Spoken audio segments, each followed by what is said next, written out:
მუსიკალური თავგადასავალი პიანო ფესტი გამორჩეულ მუსიკოსებთან ერთად დაბრუნდა ფესტივალი გუშინ კონსერვატორიის დიდ საკონცერტო დარბაზში გაიხსნა საღამოზე კანადელი პიანისტი მარკ ანდრე ჰემელინი წარსდგა მაყურებლის წინაშე. ფესტივალის ფარგლებში მომდევნო კონცერტი 21 ივნისს.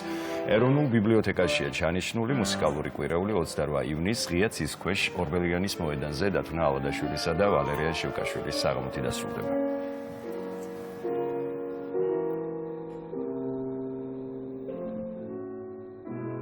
ემოციებით სავსე ვარ, იმიტომ რომ ძალიან დიდი წარმატებით ჩაიარა პირველმა კონცერტმა ცნობილი კანადელი პიანისტი მარკ ანდრე ჰემელინი წარსდგა ქართველი მსმენელის წინაშე და ფესტივალი გრძელდება.